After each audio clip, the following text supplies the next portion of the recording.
Bonjour à tous, j'espère que vous vous portez bien ainsi que vos proches, que vous commencez à prendre l'habitude, à prendre quelques réflexes de travail personnel en dehors du présentiel, situation que je suppose vous déplorez tout en tant que moi, mais bon, dans laquelle il va falloir persévérer, essayer d'être le plus efficace possible. Très bien, alors la dernière fois nous avions travaillé sur la thèse, les arguments et les exemples.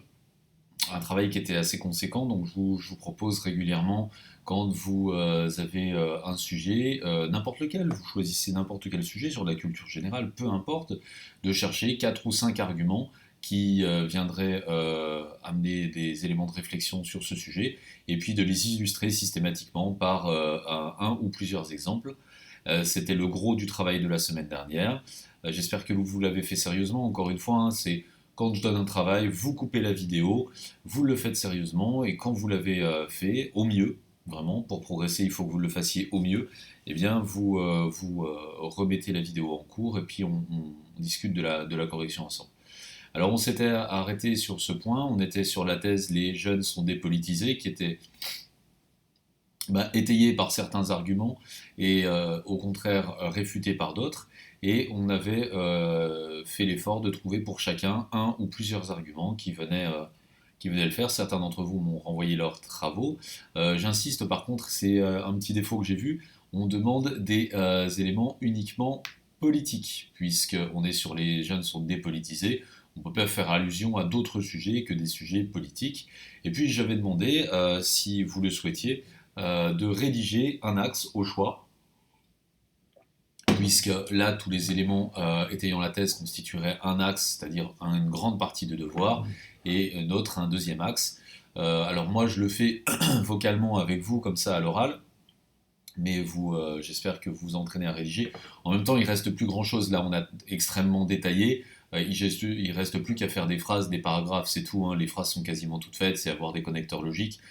Si vous étiez vraiment sur votre brouillon, vous auriez juste marqué par exemple 1968 en France ou manifestation contre CPE, et après il faut faire les phrases, mais les phrases on les avait déjà faites. Hein.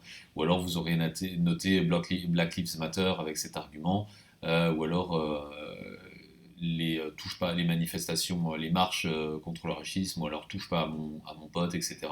Ce genre d'actes antiracistes des années 80 en France. Voilà, donc ça donnerait ça si ça devait être entièrement rédigé. Tout d'abord, les jeunes sont capables de se mobiliser dans des mouvements collectifs pour défendre leurs intérêts ou des valeurs qu'ils estiment estiment menacées. En effet, on ne compte plus les grands mouvements largement représentés par la jeunesse qui ont permis aux sociétés d'évoluer, ne serait-ce que la révolte estudiantine de 1968 en France, ou encore les manifestations contre le CPE qui ont conduit à son retrait. Par ailleurs, ils s'intéressent à ce qui se passe dans le monde, dans leur pays, dans leur ville, leur quartier. Le développement d'Internet et des réseaux sociaux leur permet de communiquer et de s'informer bien plus facilement sur ce qu'il se passe autour d'eux. Ils s'impliquent auprès de leurs voisins, passent le BAFA pour animer des colonies, forment des collectifs pour redynamiser leur ville et leur quartier. De plus, ils sont prêts à lutter pour faire obstacle au racisme, à la xénophobie. Nous avons pu constater l'immense participation de la jeunesse à l'occasion du mouvement Black Lives Matter aux États-Unis, mais aussi dans de nombreux autres pays. De surcroît, on pourrait penser aux grandes marches contre le racisme organisées en France au début des années 80 qui ont été les premières manifestations du genre. Nous pourrions envisager également le fait qu'ils s'inscrivent de plus en plus nombreux sur les listes électorales. Avant qu'en France cette inscription ne soit automatique à la majorité en 2018, seulement 80% des jeunes y étaient inscrits dans les années 90, contre une moyenne de 90% dans les années 2000. D'ailleurs, c'est un peu plus, c'est autour de 92%. Alors un autre connecteur logique, j'ai déjà utilisé par ailleurs, de plus, de surcroît, et bien vous regardez. Ensuite, ils trouvent de plus en plus que les formes d'action violente desservent leur cause et leurs intérêts. Ils ont compris que la violence relayée par les médias discréditait leur combat. Par exemple, ils préfèrent organiser des actions de collecte de déchets ou de nettoyage de sites plutôt que d'aller manifester devant une préfecture au risque que cela dégénère. Encore une addition, alors vous choisissez le connecteur de logique que vous souhaitez. Hein. Enfin, ce sera mon dernier point, donc je vais mettre enfin, ils sont prêts à inventer des formes d'action spectaculaires et innovantes. On peut ainsi penser à des mouvements comme Nuit debout, qui voyaient majoritairement des jeunes se fixer des rendez-vous à l'aide de réseaux sociaux sur les places des grandes villes, s'y retrouver et organiser des débats nocturnes ambitionnant de faire évoluer la société. Une autre forme d'action spectaculaire initiée par les jeunes est ce que l'on nommera plus tard le printemps arabe ou la révolution arabe, la révolution verte aussi, on a même parlé de révolution Twitter. La jeunesse de nombreux pays du monde arabe a organisé grâce à Facebook et Twitter des manifestations géantes qui ont pour effet d'ébranler très fortement certains régimes au pouvoir jusqu'à conduire à renverser plusieurs gouvernements. Voilà, là vous avez rédigé entièrement un axe, mais comme j'avais extrêmement rédigé les exemples déjà, il n'y avait quasiment plus rien à faire. Par contre, si quand on est vraiment au brouillon, on aurait juste noté, comme on va vite, vous auriez noté Nuit debout et vous auriez noté les printemps arabes, et vous auriez dû donc le rédiger après, parce qu'au brouillon, on va très vite en général, et tout le travail est dans la rédaction derrière. Très bien. Alors voilà, c'était pour le travail sur les thèses, les arguments et les exemples. Aujourd'hui, je vous propose de travailler sur la problématique.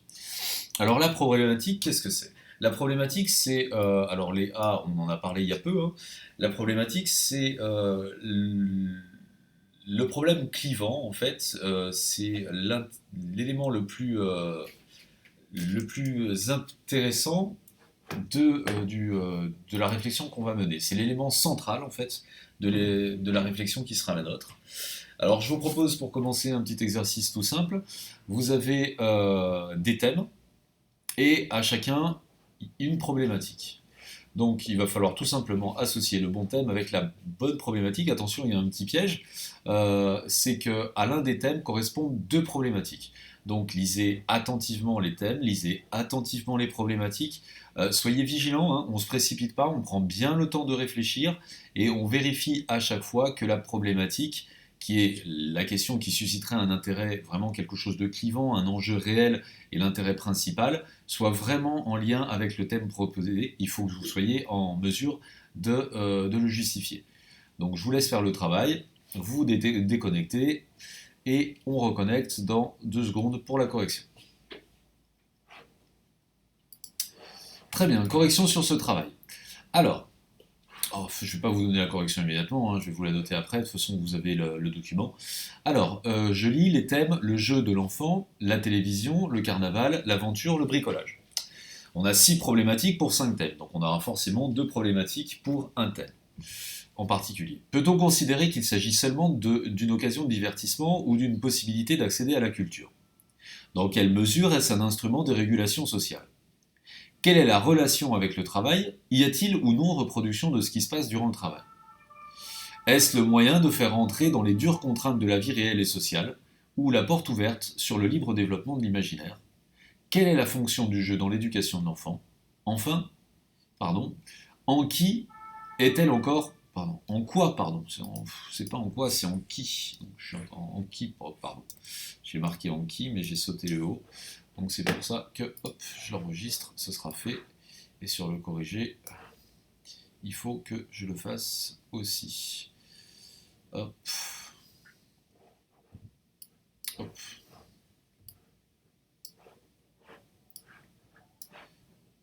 Très bien.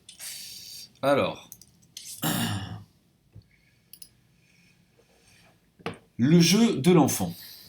Le jeu de l'enfant, c'est très simple. On va lui associer 2 problématiques qui sont la problématique E et la problématique D. Bon, il y en a une qui est évidente puisque vous avez le jeu dans l'éducation de l'enfant, donc forcément on sait qu'on va l'associer au jeu de l'enfant. Effectivement, on peut se poser une question clivante, intéressante, quelle est la fonction du jeu dans l'éducation de l'enfant? Est-ce que le jeu fait partie de l'éducation? Est-ce qu'au contraire il faut bannir le jeu de l'éducation? Quelle est la part qu'on doit accorder au jeu? L'éducation doit-elle uniquement se constituer du jeu, etc. Bon bref, c'est intéressant et on aurait une réflexion à mener là-dessus, donc on a une véritable problématique. Et c'est le thème qui reçoit une deuxième problématique, c'est la problématique D. Est-ce le moyen de faire rentrer dans les dures contraintes de la vie réelle et sociale ou la porte ouverte sur le libre développement de l'imaginaire? Vous vous êtes posé la question peut-être de l'associer à un autre thème. On va voir pourquoi on mettrait cette deuxième problématique, on l'associerait au jeu de l'enfant. Effectivement, est-ce que le jeu, c'est déjà un moyen d'intégrer les contraintes de la vie réelle et sociale. Je vous rappelle que quand on est petit, on joue aux gendarmes et aux voleurs, on joue à la marchande, on joue au papa et à la maman, on joue, d'accord? On joue vraiment à la dinette, à des choses comme ça. Donc on est vraiment dans les représentations et dans les contraintes. On joue en pompier, on joue bref, de la vie réelle et sociale. On apprend grâce au jeu les attentes et les contraintes de la société.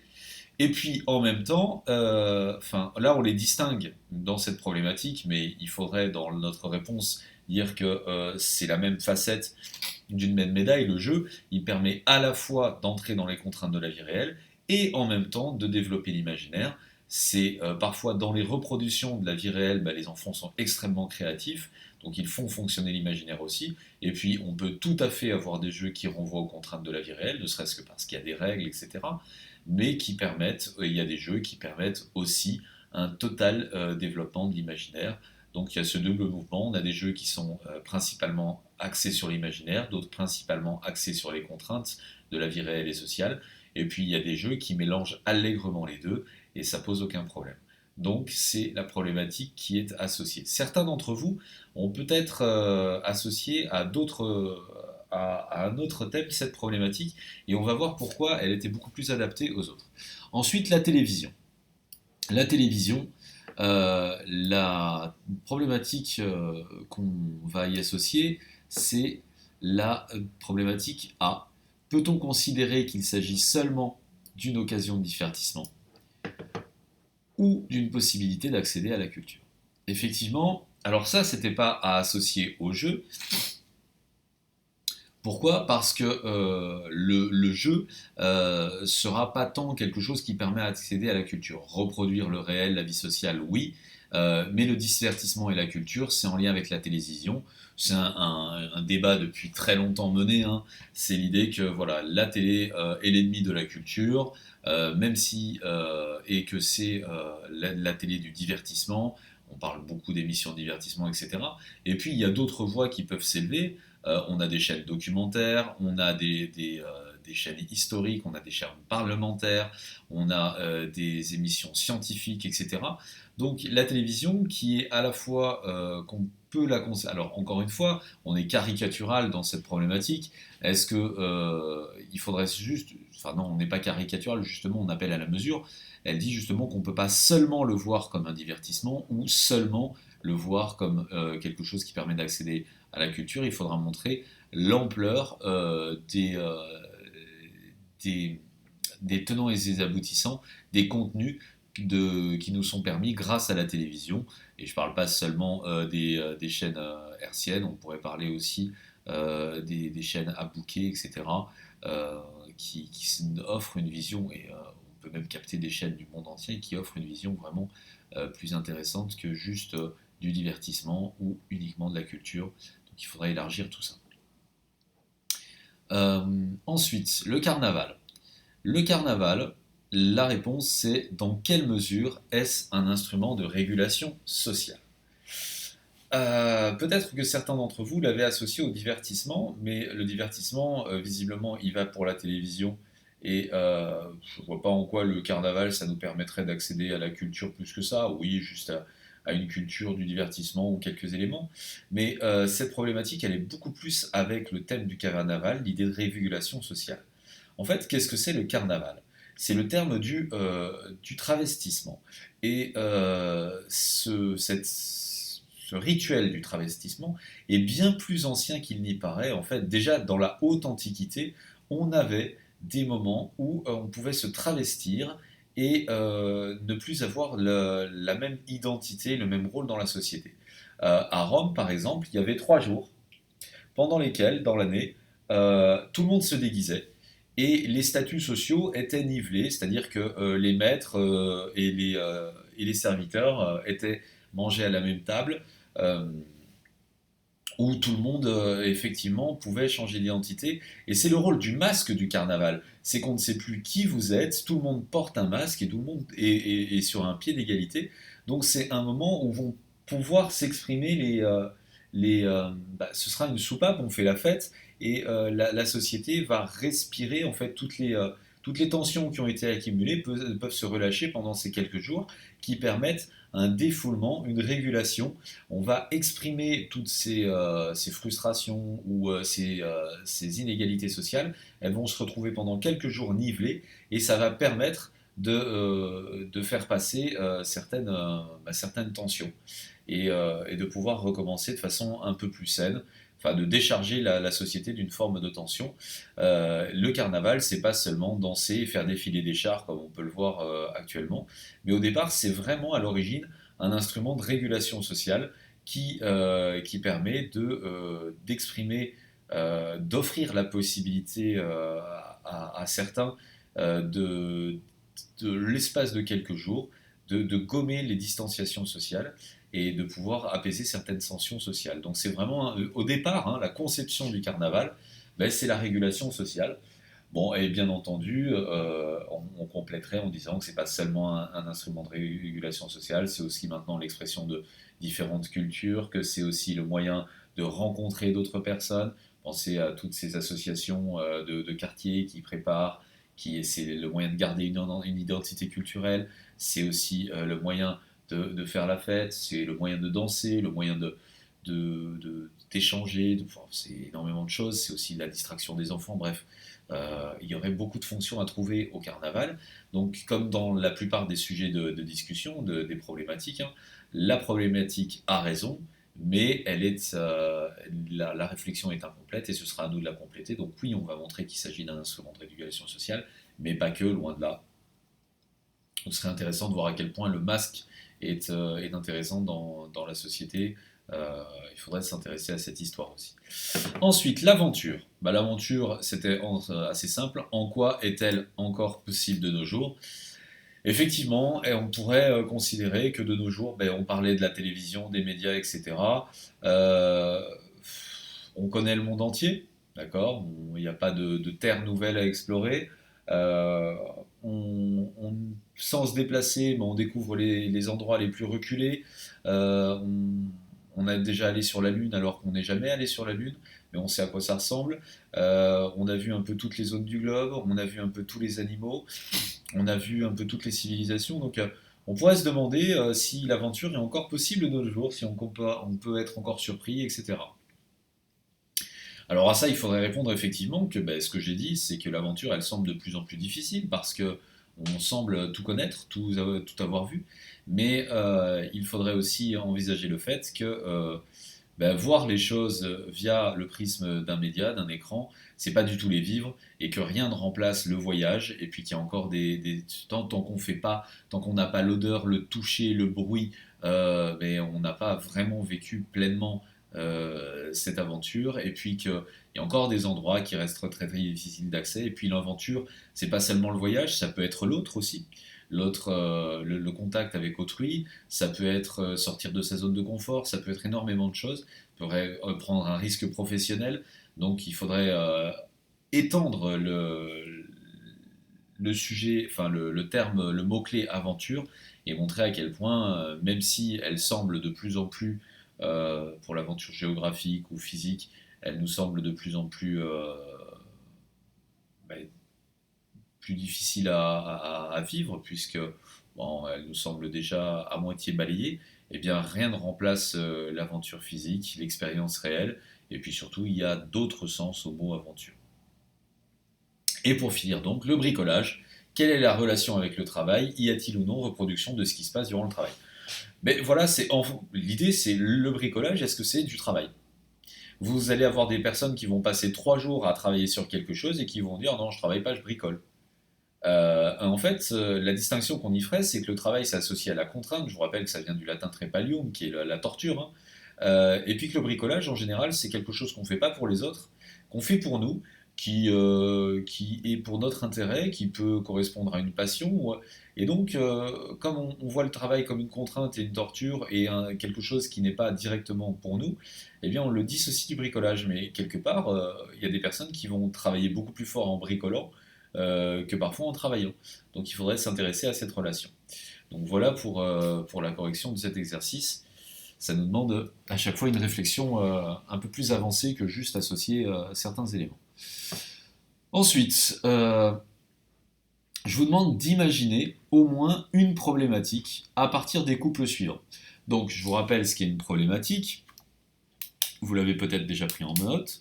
C'est trouver un sujet clivant, vraiment qui suscite une réflexion où la réponse ne soit pas juste ou non, oui ou non.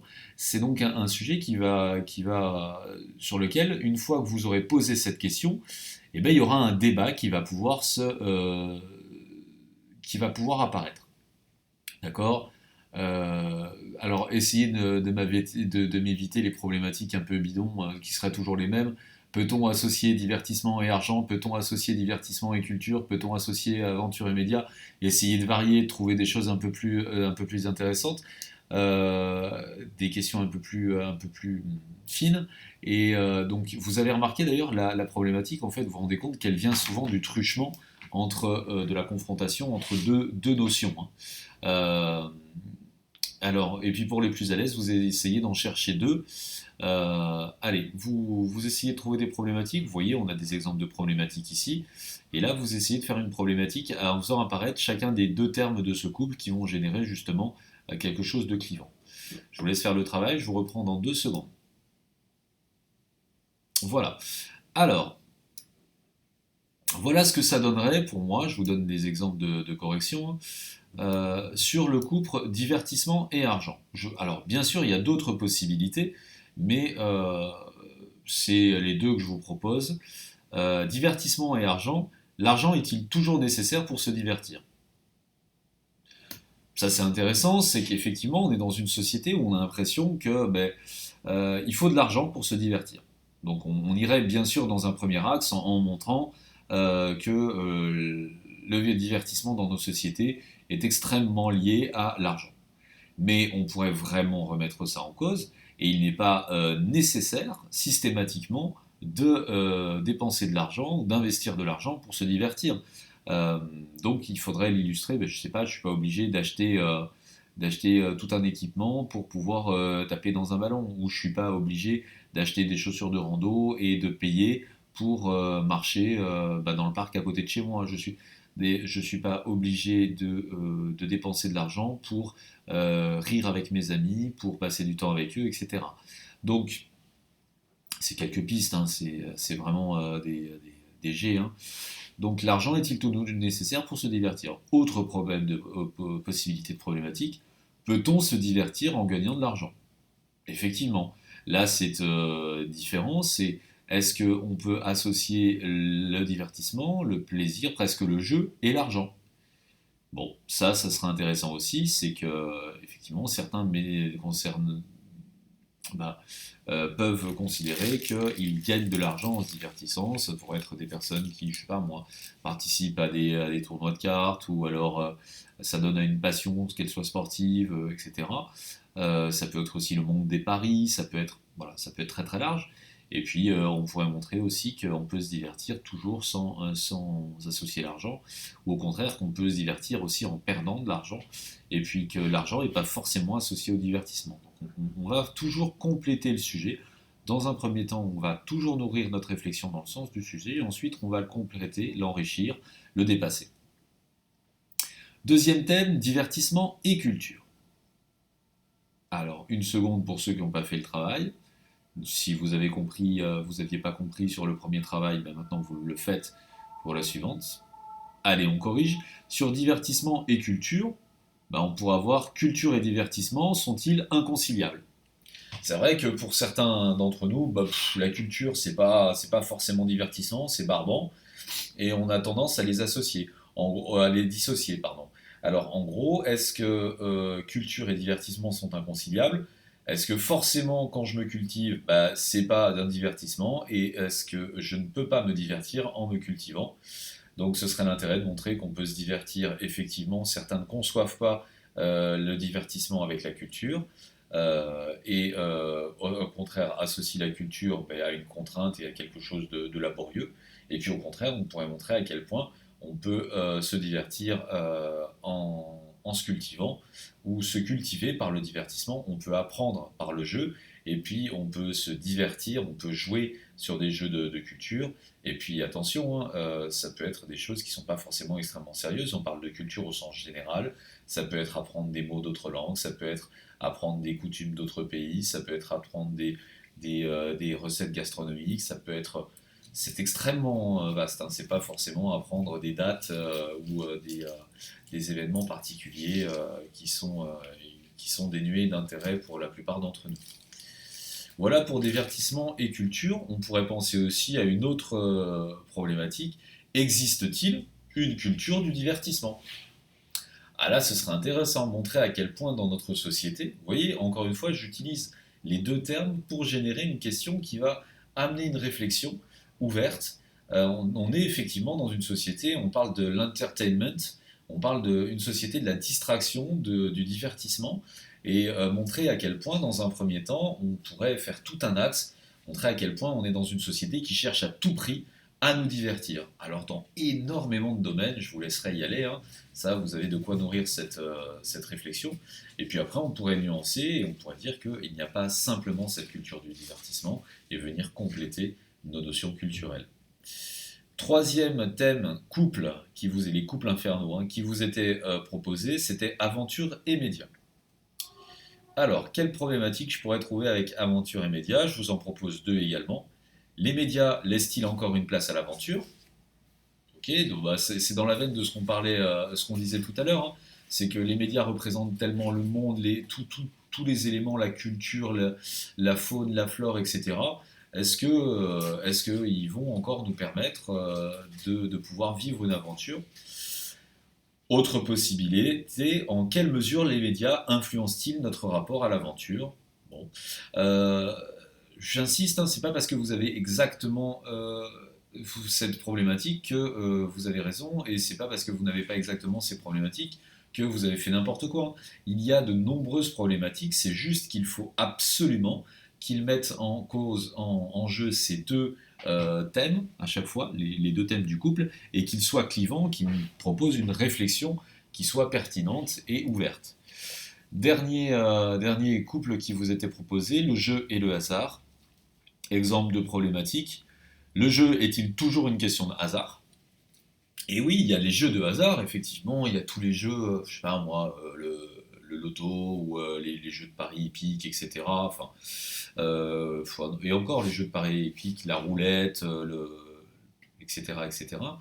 Euh, mais vous avez des jeux qui sont pas du tout des questions de hasard, ou alors des jeux de réflexion, par exemple les échecs, où c'est pas du tout une question de hasard. Vous en avez de nombreux autres. Et puis vous avez des jeux justement où on essaye de limiter au maximum le hasard. Et dans le jeu, on peut faire rentrer le sport.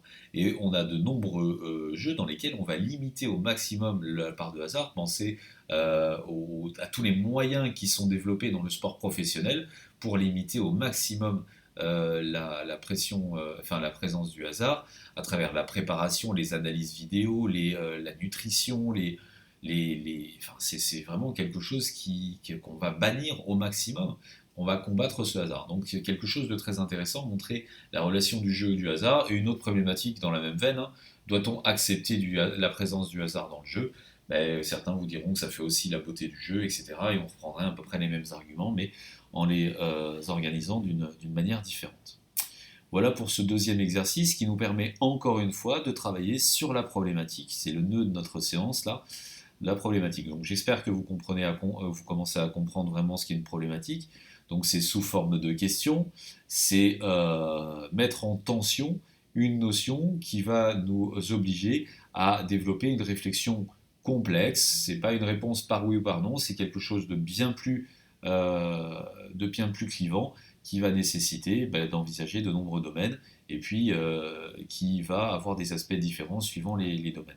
Ce sera vraiment l'axe central de notre réflexion, ce sera le point de départ de notre réflexion et ce qui nourrira tout l'ensemble de la réflexion. Chacun des arguments doit toujours être en lien avec la problématique. Ok. Troisième exercice que je vous propose de faire, alors on va passer un peu de temps sur celui-ci. Le thème c'est le mariage. allez, il n'y a pas de raison, on varie un petit peu. Là, c'était les jeunes qui étaient dépolitisés. Avant, c'était on vit dans une cage de verre quand on était encore en présentiel. Là, on va sur quelque chose d'un peu plus marrant, enfin j'espère. Voilà, le mariage. On a 10 arguments. Et je vous demande de lire très attentivement l'ensemble des arguments sur ce thème et de trouver la problématique à laquelle répondent ces 10 arguments. Alors voilà, on a des arguments qui répondent à une problématique. Le problème, c'est qu'on ne vous a pas mis la problématique de départ. Donc vous lisez très attentivement ces 10 arguments, on va les lire ensemble, vous les relirez, et puis vous allez voir que de ces arguments se dégage encore un couple. Mariage et il faudra me trouver le deuxième thème, et c'est ce qui va vous permettre de construire votre problématique. Donc il va falloir trouver le deuxième terme qui va permettre de mettre en tension cette problématique à propos du mariage. Donc forcément, un des termes, ce sera le mariage, il va falloir vraiment qu'elle tourne autour du mariage, mais quelque chose de plus précis en lien avec le mariage, un autre terme clivant qui va faire le lien avec le mariage pour établir cette problématique. Il nous manque le binôme, le deuxième terme. Alors je lis les arguments avec vous. Dans le mariage traditionnel, les conjoints rêvent d'une union parfaite et définitive. Autrefois, on choisissait son conjoint de manière rationnelle, même milieu social, même valeur, même richesse, dans l'espoir de réussir son mariage. La durée du mariage diminue, quand la qualité du lien se dégrade, on se sépare. On n'hésite plus à se marier, on vit de plus en plus en union libre. Je lis n'importe quoi, on hésite à se marier, on vit de plus en plus en union libre. Le plus souvent, les conjoints appartiennent de nos jours encore au même milieu socioculturel. Les raisons économiques, sociales de se marier disparaissent. Dans la conception traditionnelle, le sens du devoir primait sur la recherche de l'épanouissement personnel. Effectivement, à l'époque, il fallait se marier avant tel âge, jeune en général, sinon c'était une marque presque de honte pour la famille. Et puis on se mariait aussi, il y a quelques siècles et encore maintenant suivant les cultures, pour augmenter un patrimoine matériel, pour pouvoir vivre confortablement. Et l'amour, si ça venait après, tant mieux. Si c'était là, c'était formidable. Si ça venait pas, c'est tant pis. Mais le mariage était plus par devoir que par amour dans certains cas. À notre époque, chacun désire rester soi-même et s'épanouir en couple. Les partenaires revendiquent le droit d'évoluer de façon autonome, chacun qui veut s'autosuffire, qui veut être indépendant financièrement, etc., etc. Les couples actuels se constituent sur une base passionnelle, on se met ensemble parce qu'on s'aime, parce qu'on est amoureux, pas par contrainte matérielle ou dans un besoin d'union fusionnelle symbiotique. Symbiotique, ça veut dire qu'on va faire une symbiose, qu'on va vraiment ne faire qu'un avec l'autre. Donc on est dans l'ordre passionnel. Voilà 10 arguments différents qui sont en lien avec le mariage. Vous les relisez attentivement et vous me trouvez une problématique à laquelle répondrait l'ensemble des arguments. Il faut que cette problématique soit adaptée à l'ensemble de ces arguments, puisqu'on imagine que la problématique existait et que ces arguments sont des arguments qui sont tous en lien avec la problématique qui existait et qui a disparu, que vous devez retrouver. Voilà. Allez, je vous laisse travailler et je vous reprends dans 2 secondes. Très bien, alors, la problématique. Donc, après avoir lu attentivement l'ensemble des arguments suivants sur le thème du mariage, je retrouvais la problématique à laquelle ces 10 arguments répondent.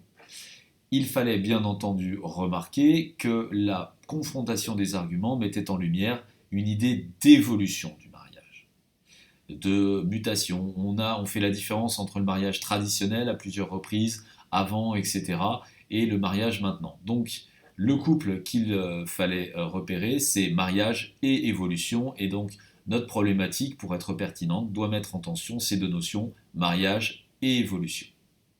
Exemple de problématique possible, je vous en donne 3. Dans quelle mesure notre conception du mariage semble-t-elle avoir évolué? Très simple. Autre problématique, en quoi l'évolution de la société a-t-elle modifié notre représentation du mariage? On a toujours l'idée d'évolution et de mariage. Et pour finir, en quoi le mariage traditionnel a-t-il évolué? Ces 3 problématiques sont tout à fait acceptables et l'ensemble des arguments viennent répondre à cette problématique, sont en lien avec cette problématique. D'accord? Il faudrait quand même que vos problématiques tournent autour de ces 3-là, ou qu'elles soient très très proches de l'une d'elles. Très bien. Maintenant, alors, je l'ai mis où? Eh bien, je l'ai mis là, je vais le retrouver, c'est pas grave. Hop, back. On est dans les B. On va travailler maintenant sur le plan détaillé. Donc, dans un devoir, une fois qu'on a fait une problématique, qu'on a trouvé la question à laquelle on va répondre, dans la discussion. Enfin, je ne l'ai pas mis là. Je devais l'avoir à mettre là. Qu'est-ce que j'en ai fait? J'ai peut-être mis ici. Alors, je cherche. Ne vous inquiétez pas, je vais retrouver. Voilà. Alors, donc, les problématiques possibles, on les a vues. Remarque, on pouvait tout à fait envisager un sujet. Imaginons le sujet de discussion qui aurait été posé. Il serait dans la veine de celui-ci. Voilà. Les arguments permettraient de répondre. J'en suis où? J'ai enlevé les arguments. Je suis dans le corrigé, d'accord. Les arguments sur le mariage et la problématique permettaient de répondre à un sujet comme. Ce serait un sujet d'examen qu'on pourrait vous donner. Hein. Pensez-vous que le mariage est une institution en mutation? Mutation, ça veut dire en changement, en évolution. Le mariage, on l'a. Vous justifierez votre raisonnement dans une argumentation logique en l'illustrant d'exemples précis. Voilà ce qu'on vous mettra toujours dans les sujets. Et donc, comme on va le voir la séance prochaine dans la méthodologie de l'introduction, alors Léa, on l'a déjà vu pour la dissertation, mais on la reverra pour la discussion, ça ne nous fera pas de mal, et les B, mais on la découvrira à ce moment-là. Donc, quand on travaille l'introduction, que ce soit pour une discussion ou une dissertation, la problématique, c'est la reformulation du sujet. Notre sujet, c'est le mariage. Imaginons, si on était dans la discussion, le mariage est une institution en mutation. Donc, on va finir une partie de notre introduction qui s'appelle l'accroche en formulant le sujet. Et la problématique, ce sera la reformulation du sujet. Donc, je finirai mon accroche par. Ça s'illuminera, on va le reprendre la fois prochaine, c'est juste une petite anticipation. Je finirai par ma problématique par. On en vient à se demander si le mariage est une institution en mutation. Et je formulerai ma problématique. Et je choisirai du coup, donc je reformule mon sujet, je prends les idées là et j'en fais ma propre question. En d'autres termes, dans quelle mesure notre conception du mariage semble-t-elle avoir évolué? Ou alors, en d'autres termes, en quoi le mariage traditionnel a-t-il évolué? Donc, très vite, j'anticipe un peu sur ce qu'on verra vendredi prochain. L'introduction, il y a 3 étapes. Il y a l'ouverture, il y a la problématique et l'annonce du plan. L'ouverture de l'introduction, elle finira toujours par la citation du sujet. Et la problématique, ce sera la reformulation du sujet sous forme de questions. Et voilà, donc ce sera ça. Par exemple, si vous avez ce sujet-là, la problématique, ce sera la reformulation, et donc ce sera une de ces 3 questions. Très bien. Deuxième travail que je voulais qu'on mène. Je vais enregistrer. Deuxième travail que je voulais qu'on mène sur cet exercice, c'était le travail de plan. Alors, qu'est-ce que c'est un plan détaillé? Quand vous êtes au brouillon, quand vous avez une discussion, vous allez vous retrouver devant une contrainte ou une dissertation, les deux marchent bien entendu. Vous allez vous retrouver devant une contrainte de temps. C'est-à-dire que vous avez, pour la discussion, vous aurez 1h30, grosso modo, maximum, 1h30 en gros. Ça veut dire que le temps vous est compté, il faut aller vite. Donc les seules choses que vous allez entièrement rédiger au brouillon, c'est l'introduction et éventuellement la conclusion. Tout votre développement, vous allez uniquement le faire sous forme de plan détaillé au brouillon. Donc ce ne sera pas rédigé, c'est juste pour vous permettre de suivre votre progression, de jeter vos idées, et ensuite, quand vous rédigerez, vous mettrez tout en forme et vous développerez. Il faudrait que vous preniez l'habitude, pour gagner du temps, de travailler sur le plan détaillé, que ce soit maintenant, mais dans le reste de votre scolarité, de vos études supérieures, il sera nécessaire de gérer cette activité du plan détaillé pour pouvoir gagner beaucoup de temps quand on est au brouillon. Mais on ne peut pas rédiger entièrement son brouillon et après recopier entièrement propre. On va passer du temps au brouillon, on ne va pas rédiger, on va jeter les idées, on va les associer, etc. Et ensuite, on rédigera au propre, mais on ne rédige pas 2 fois. Donc, pour être efficace, un plan détaillé doit forcément répondre à la problématique. Le plan, c'est mon développement. J'ai ma problématique, j'ai ma question, et c'est l'ensemble des arguments, je vais organiser l'ensemble des arguments qui me permettent de répondre à la problématique. D'accord? C'est ça le plan. C'est mettre en avant, organiser toutes les idées, tous les éléments qui vont permettre de répondre à la problématique. Le plan doit permettre de mobiliser l'ensemble des arguments envisagés quand on a réfléchi sur notre brouillon. Imaginez si vous avez eu des idées et qu'elles apparaissent pas dans votre plan. Ça aura servi à rien. Vous avez pensé à des choses intéressantes et vous les rédigez pas, vous les mettez pas dans votre devoir. Aucun intérêt. Donc première chose, le plan, il répond à la problématique. Sa préoccupation principale, c'est d'être toujours en lien avec la problématique. Et un bon plan va vous permettre de mobiliser l'ensemble des idées que vous avez eues dans votre réflexion. Il ne va pas laisser de côté des idées. Et autre caractéristique d'un bon plan, il doit être équilibré. Alors les plans qu'on vous proposera d'effectuer sont des plans qui ont 2 ou 3 axes. Un axe, c'est une grande partie. D'accord? Dans un devoir, vous avez 2, maximum 3 grandes parties. C'est par exemple, le JE est-il nécessairement associé, faut-il nécessairement de l'argent pour se divertir, par exemple?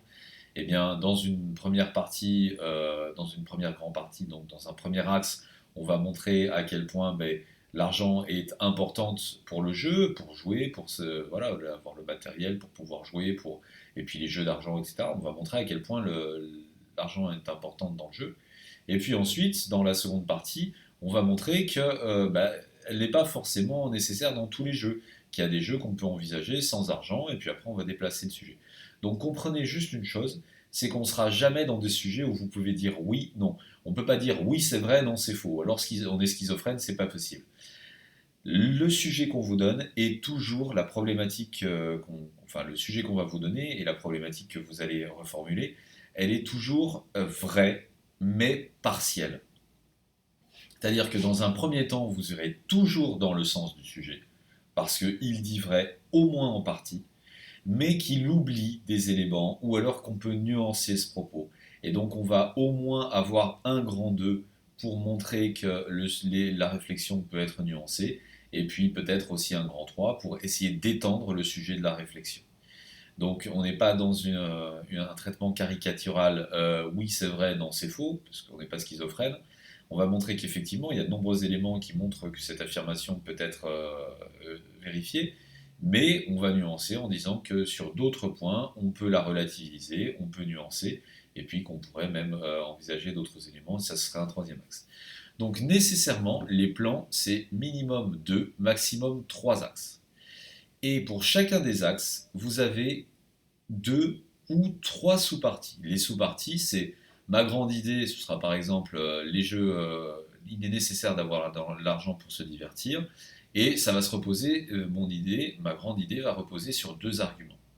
Par exemple, les jeux d'argent, et puis ensuite la nécessité d'investir, je sais pas, dans de l'équipement, un ballon, un short, etc. Bon, une tenue, enfin l'investissement pour pouvoir jouer. Donc j'aurai 2 arguments par exemple. Donc ça veut dire que dans mon idée, les jeux et l'argent sont intimement liés. Eh bien j'ai 2 arguments, donc 2 sous-parties, un argument égale une sous-partie. J'aurai les jeux d'argent, ça va de soi qu'il faut de l'argent pour jouer aux jeux d'argent. Et puis ensuite j'aurai l'investissement matériel pour pouvoir jouer, c'est-à-dire l'équipement, les déplacements, tout ce que vous voulez, pour pouvoir se divertir. Très bien. Mais il est tout à fait possible aussi que j'ai 3 arguments donc dans ma grande idée. Donc je rajouterai un autre argument. Donc on a minimum 2 ou maximum 3 sous-parties par axe. Attention, très important, les plans doivent être équilibrés. Donc chaque axe doit avoir le même nombre de sous-parties. Si j'ai 2 sous-parties ici, si j'ai 2 arguments ici, j'en aurai 2 ici. Je ne peux pas en avoir 3 et 2, c'est pas possible.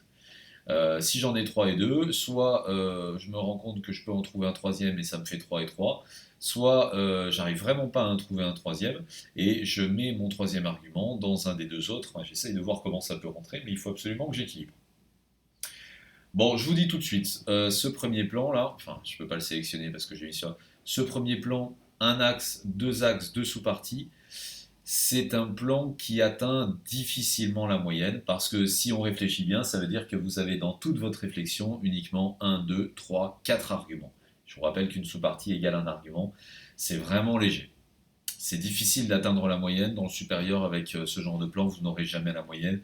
Et déjà, au DAU, ça va être compliqué.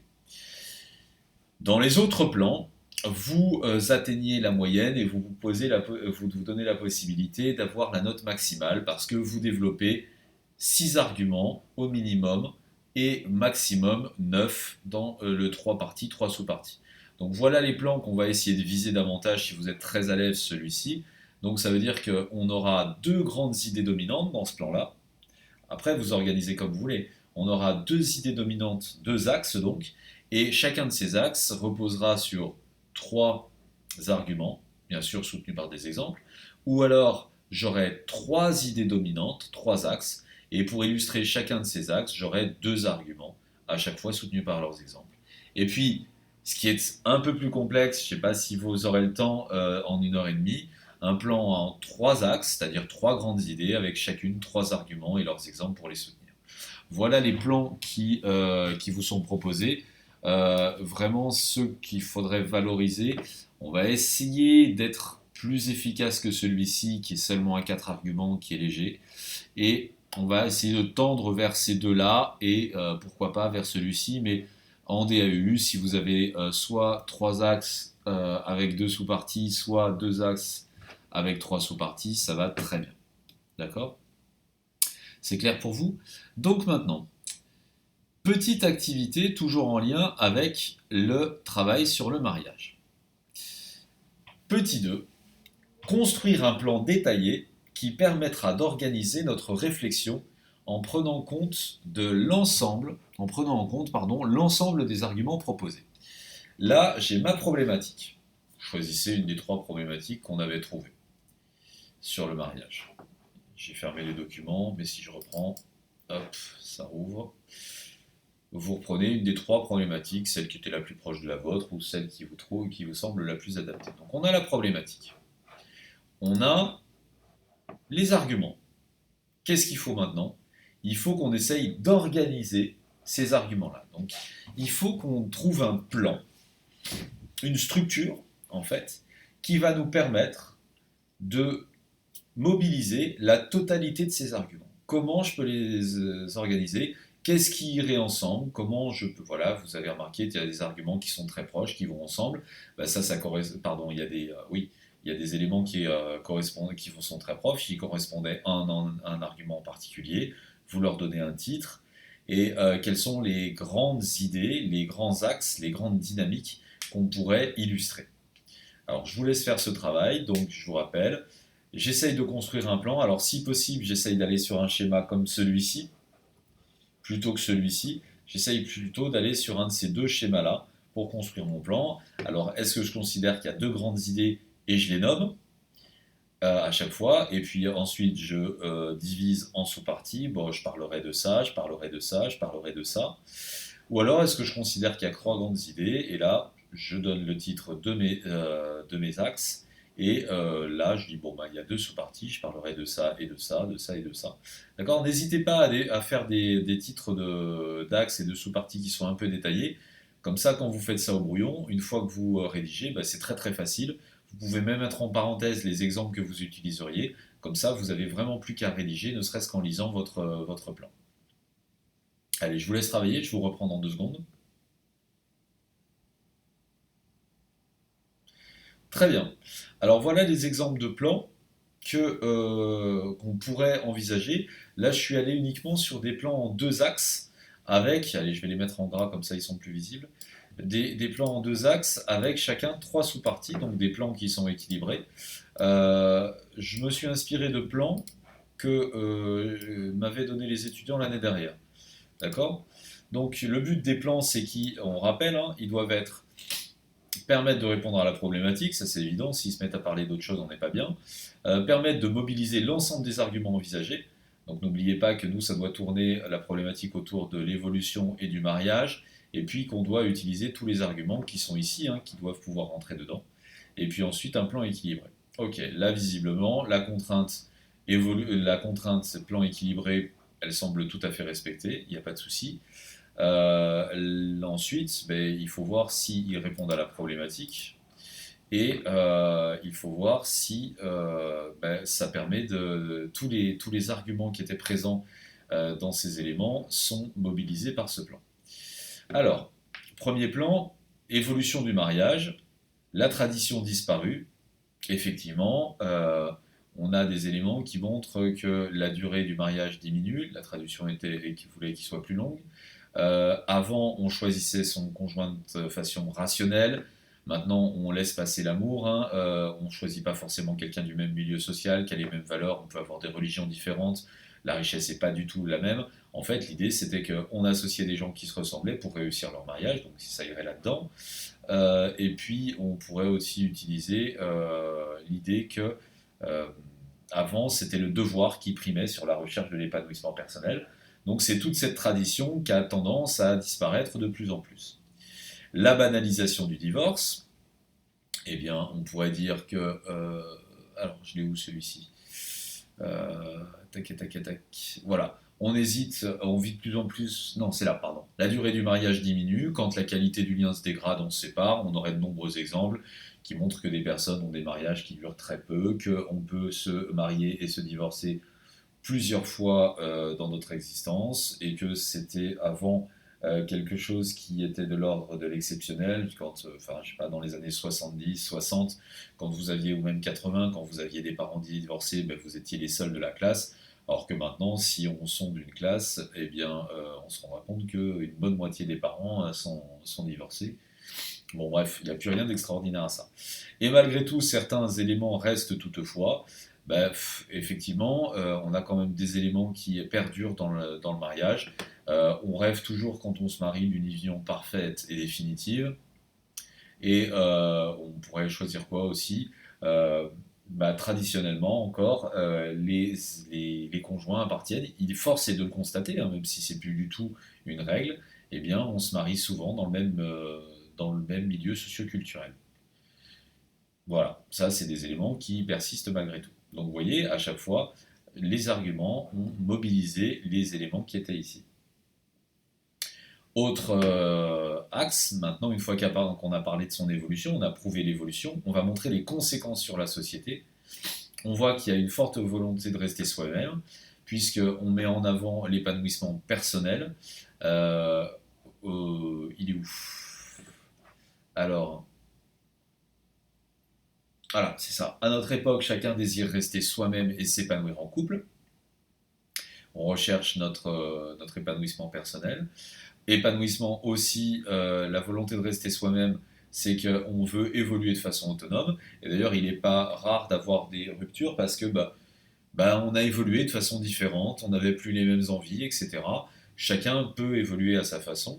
C'est quelque chose qui est de plus en plus enclin à être accepté dans notre société.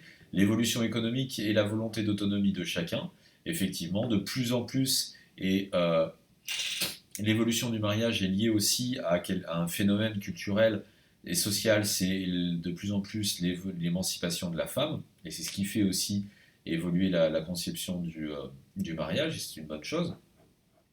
C'est que maintenant, la femme a plus besoin de se marier pour raisons économiques.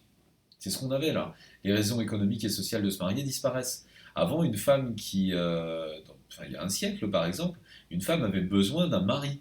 Je vous rappelle que jusque dans les années 70, enfin 60-70, les femmes, elles ne pouvaient pas avoir de compte bancaire à leur place, et si elles travaillaient, elles devaient avoir l'autorisation de leur mari, et le salaire tombait sur le compte de monsieur. D'accord? Ça semble aberrant, mais c'est la réalité. Mais maintenant, il y a de moins en moins de raisons économiques pour une femme, elle peut tout à fait s'autosuffire, et elle a moins besoin enfin, elle aurait moins besoin de mariage. Après, effectivement, maintenant, certaines personnes avec un salaire s'en sortent tout à fait. Pour certains encore, il est nécessaire d'avoir deux salaires pour pouvoir s'en sortir, donc là, ça justifierait le mariage. Et puis aussi l'idée que chacun veut garder son autonomie, et le mariage peut être perçu comme une contrainte. On veut garder, on hésite, l'engagement, hein, c'est de plus en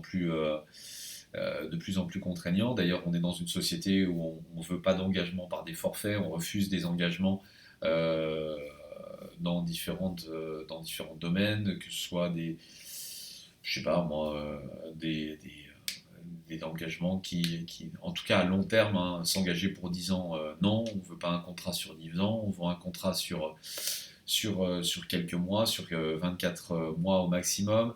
Même les baux pour les appartements, c'est pour 6 mois ou pour quelques mois et on les reconduit. On a cet engagement qui est de moins en moins à la mode. Et puis bien entendu, par contre, ce qui ne change pas aussi, et c'est une conséquence sur la société parce que ça participe à l'économie de la société et puis à l'épanouissement de la société, c'est le fantasme persistant de trouver le grand amour. Ben, c'est ce qui fait qu'on a toute une économie qui se développe sur la rencontre à travers les applications, à travers l'industrie du mariage, à travers aussi l'industrie de la nuit, hein, les boîtes de nuit, les bars, etc. etc. L'idée que on cherche le grand amour, on a besoin de se dire qu'on va vivre la passion amoureuse, qu'une vie sans connaître l'union parfaite et définitive, bah, c'est quelque chose qui, on sera passé à côté de quelque chose. Donc voilà, là on a un plan qui mobilise toutes les idées qui sont mises en avant, qui est très bien organisé. Autre exemple de plan différent, mais qui va mobiliser de toute façon les mêmes idées, les caractéristiques du mariage traditionnel, on va montrer l'ordre moral, on va montrer que ben, le mariage correspond à une morale, qu'elle soit religieuse, sociale, familiale, qu'elle correspond aux critères de la société ensuite, socio-économique, l'idée que ben, dans le mariage traditionnel, la femme se marie pour pouvoir... elle passe du joug du père au joug du mari, qu'elle a besoin de ça pour vivre en fait tout simplement, et puis que c'est une nécessité économique pour elle, que socialement une femme elle avait besoin d'être représentée au travers d'un couple, sinon une femme qui n'était pas mariée, mais c'était problématique. Et puis aussi que dans le mariage traditionnel, c'est vu comme un engagement pour la vie. Je vous rappelle que théoriquement, on vous dit jusqu'à ce que la mort vous sépare, en espérant que la mort arrive le plus tard possible. Bon, on remarque avec le divorce que on peut se séparer bien avant la mort, ou alors tout simplement on peut être en union libre et se séparer autrement. Très bien, les notions qui définissent le mariage moderne. Donc là, on va tout simplement faire un plan très simple, hein. C'est mariage traditionnel, mariage moderne, et comme ça on voit les évolutions. On a un changement de valeur, on a une société qui obéit plus tout à fait aux valeurs traditionnelles, en tout cas dans les sociétés occidentales, on va dire. Que notre société évolue vers toujours moins d'engagement, ben c'est ce qu'on disait tout à l'heure ici, cette remise en cause de l'engagement dans la société, ou alors un engagement mais à court terme, cette peur de l'engagement.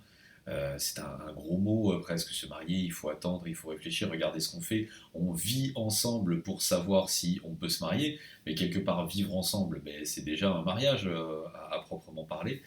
Sauf que on est capable de signer un bail ou un achat ensemble, ou alors de faire un enfant ensemble, mais on n'est pas marié ou voilà. Je vous rappelle que le Pax, certains le prennent pour quelque chose qui est moins engageant qu'un mariage. C'est exactement la même chose au niveau de la loi, en tout cas. Ça donne les mêmes, c'est le même statut, hein, et puis et les mêmes droits, et de la même manière, enfin je sais pas, moi c'est assez surprenant, on peut faire des enfants ensemble, mais on veut pas se marier. Il me semble qu'un engagement, c'est quand un enfant, c'est quand même un engagement bien plus fort que un mariage ou un pax, puisque c'est un engagement pour le coup pour la vie. Et là, il en va de quelque chose qui restera quoi qu'il arrive et c'est heureux. Ensuite, donc vers moins d'engagement, et ensuite la priorité à la recherche de l'épanouissement personnel. Bon, ben, on est toujours sur le retour de ces arguments. Voilà, j'espère que vous commencez à comprendre l'idée du plan. On continuera à travailler dessus. N'hésitez pas à refaire les exercices, hein, à retravailler dessus, à les revoir, à arrêter, à reprendre. C'est le principe de cette vidéo, c'est que vous pouvez le mobiliser à tout moment. S'il vous plaît, appliquez bien ce principe de systématiquement faire les exercices, les faire au mieux, regarder la correction. Si vous n'êtes pas sûr, vous faites le début de l'exercice, vous vérifiez le début de la correction. Et c'est pas tout ce que pas tout à fait ce que j'avais fait, donc je comprends mieux maintenant. Donc je reprends à partir de maintenant, je refais l'exercice et après je regarderai toute la correction. Ça sert à rien de faire. Je regarde l'exercice, je fais la correction immédiatement, ça servira à rien du tout. Allez, je vous souhaite bon courage, bon travail, à la semaine prochaine, portez-vous bien. Au revoir.